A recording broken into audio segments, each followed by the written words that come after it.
सियासी गलियारे से इस वक्त की सबसे बड़ी खबर सामने आ रही है और ये खबर जीतन राम मांझी से जुड़ी हुई है। बिहार में नई सरकार गठन के महज 1 महीने बाद ही मांझी ने राज्यसभा सीट को लेकर बेहद तल्ख तेवर दिखाए हैं और बेटे संतोष सुमन को हक से राज्यसभा में सीट मांगने की नसीहत दे दी है।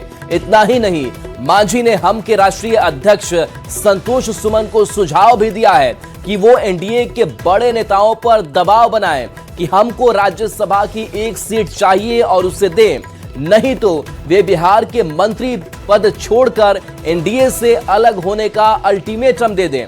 गया जी में हम के एक कार्यक्रम में जीतन राम मांझी ने सार्वजनिक मंच से संतोष सुमन को यह नसीहत दे दी, पार्टी को चलाने और मान्यता दिलाने के लिए वो हर कोशिश करें, एनडीए के सामने मजबूती से अपनी बात रखें। मांझी ने कहा कि 2024 के चुनाव में भी बीजेपी ने जो वादा किया उसे पूरा नहीं किया गया और विधानसभा चुनाव में हम के साथ बेईमानी की गई। मांझी ने संतोष सुमन को पार्टी चलाने के लिए दूसरे विधायकों और सांसदों की तरह वसूली करने का भी सार्वजनिक मंच से सुझाव देकर सबको हैरान कर दिया है। तो देखिए, राज्यसभा की 1 सीट चाहिए और जीतन राम मांझी और उनकी पार्टी हमको काफी समय से ये देखने को मिला है कि लगातार जो बार्गेनिंग वाली पॉलिटिक्स है वो जरूर हर चुनाव में करते हैं, हर मौके पर करते हैं। और एक बार फिर से जब राज्यसभा की सीटें खाली हो रही है और इसको लेकर के अब चर्चाएं तेज हो चली है कि एनडीए और जो बीजेपी जेडीयू है, इसके साथ साथ एलजेपी आरवी का भी नाम सामने आ रहा था कि इनसे राज्यसभा सांसद बनाए जा सकते हैं। लेकिन अब इस बीच हम की तरफ से भी दावा ठोक दिया गया है। बीजेपी के प्रवक्ता मनीष पांडे हमारे साथ जुड़े हुए हैं। मनीष पांडे जी, कई ऐसे मौके आते हैं जब मांझी चुनाव को लेकर के बार्गेनिंग शुरू कर देते हैं, एक बार फिर से वही प्रेशर पॉलिटिक्स की राज्यसभा की हमें 1 सीट चाहिए। क्या आप लोग इससे इत्तेफाक रखेंगे? क्या आपका स्टैंड है? मांझी जी हम लोगों के बुजुर्ग नेता हैं, यहाँ के मुख्यमंत्री रहे हैं, केंद्रीय मंत्री हैं, गंभीर व्यक्ति हैं। आपस में उन लोगों की क्या बातचीत होती है नहीं होती है उससे हम लोगों का क्या मतलब है। इसलिए ये सब उन लोगों का अपना आपस का मामला है। आपस में लोग बहुत सारी बातें करते हैं, तो ये उन लोगों का आपसी मामला ही है। आपसी मामला, लेकिन ये तो एनडीए का साझा मामला बन जाता है क्योंकि सहयोग देने की बात आती है कि आप सहयोग दे रहे हैं नहीं दे रहे हैं उनके राज्यसभा की 1 सीट की जो चाहत है उसको लेकर। कोई भी विषय जब एनडीए के पटल पे आता है तो वो एनडीए का विषय होता है। आपस में लोग क्या बात करते हैं नहीं बात करते हैं उससे एक पार्टी को दूसरे पार्टी से क्या मतलब। लेकिन बीजेपी भी बड़ी पार्टी है, सहयोग तो उनको देना होगा, समर्थन तो देना होगा, या फिर नहीं देंगे?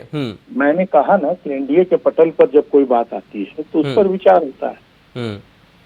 लेकिन लोगों का आपसी बात है, उससे क्या मतलब है। लेकिन फिलहाल तो ये चर्चा हो रही थी कि 2 सीट आपके खाते से, 2 जेडीयू और 1 एलजेपी आरवी, लेकिन अब इसमें जीतन राम मांझी की भी एंट्री हो गई है, तो कैसे एडजस्टमेंट हो पाएगा? कुछ रास्ता दिख रहा है? देखिए, ये सब केंद्रीय नेतृत्व का विषय, इस पर हम लोग बहुत ज्यादा कुछ क्या बोल सकते हैं। लेकिन जीतन राम मांझी ने जो मांग की है उस मांग को आप जायज समझ रहे हैं? ये मांग उन्हें रखना चाहिए था इस परिस्थितियों को देखते हुए, यहां तक कि अल्टीमेटम भी दे रहे हैं कि एनडीए को छोड़ दें, प्रेशर बनाएं, ये एनडीए के हेल्थ के लिए भी सही है? मैंने कहा कि जीतन राम मांझी जी बड़े सीनियर बुजुर्ग और गंभीर व्यक्ति हैं, उनके बयान हमेशा आते रहते हैं, बहुत तरह के बयान आते रहते हैं। एक बयान और आया है जी। चलिए, शुक्रिया मनीष जी अपनी प्रतिक्रिया देने के लिए। और देखिए, मांझी ने जो बयान दिया है वो बयान जाहिर सी बात है कि खलबली मचाएगा एनडीए की सियासत के अंदर। बयान आपको सुनाते हैं। थोड़ा और मोटा और मजबूत करने की जरूरत हो, लड़ा बोला, हमारे बात ना जाए थे प्रशासन में, ना जाए थे लोग के बीच में, बतावा ना। कहल गेल हल कि तोरा 2 लोकसभा सीट देवो, आज एक रात राज्यसभा सीट देवो। अब आज टीवी में देखे थली बटा गलो राज्यसभा के सीट, तोरा कुछ न मिले वाला हो, मिले या न मिले तोरा मुंह से कोई बात निकले के चाहिए। तो प्रवक्ता का करे थे, तू का करे था कि इतना न मांग करे कि हमरा तू वोट ना देवा तो हम तोरा साथ ना रहबो। तू हमारा टिकट न देव राज्यसभा के तो हम तोरा साथ न रहो। बट गलो 5-7 गो सीट हो, 2 गो बीजेपी और 2 गो जदयू आ 1 गो लोजपा, 5 गो चल गलो, तोरा कुछो न मिले वाला हो।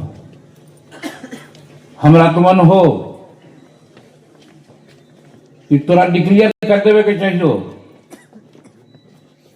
ठीक है तोरा पास ताकत न है उतना, लेकिन चुट्टी पर हाथी के पैर पड़े है तो चुटिया जरूर छटपटा है हथिया के काटे ला, भले हथिया के कुछ ना होवे लेकिन वो छटपटा है, और उसी हमरा छटपटाए के चाहिए। अगर सोचवा कि हम केंद्र में मंत्री, हम राज्य में मंत्री, मंत्री पर छोड़े पड़े तो पार्टी न चलतो। छोड़ द मोह कि हम केंद्र में मंत्री ही, छोड़ द मोह कि हम बिहार में मंत्री ही। अगर हमारे संगठन तैयार हो जाता ऐसा ऐसा कई एक मंत्री बन जेता आगे जाकर के,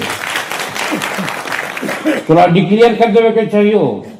बुलावा अपन प्रवक्ता से कि सुन रही है कि राज्यसभा के टिकट अप्रैल में होने वाला है, हमरो हिंदुस्तानी अवाम मोर्चा सेकुलर के वो मिले के चाहिए, लोकसभा सीट में ही कहल गया न करवा तो हम तोरा साथ न रहे के विचार करवो, करा ना का होगा।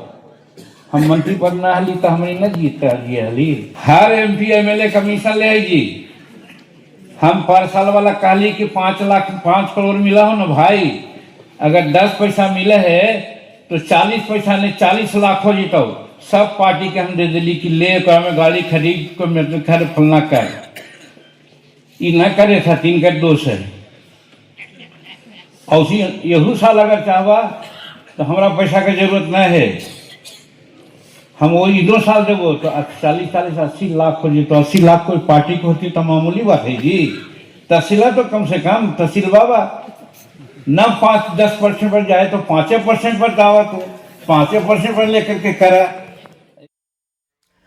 तो देखिए, हालांकि पार्टी के मंच से बयान के बाद बाहर निकले मांझी ने मीडिया में अपने इस बयान पर सफाई भी दे डाली है। मांझी ने कहा कि खबरों में कहा जा रहा था कि जेडीयू को 2 राज्यसभा सीटें, बीजेपी को 2 और लोक जनशक्ति पार्टी रामविलास को 1 सीट दी जा रही है। ऐसे में हिंदुस्तानी अवाम मोर्चा कहां है?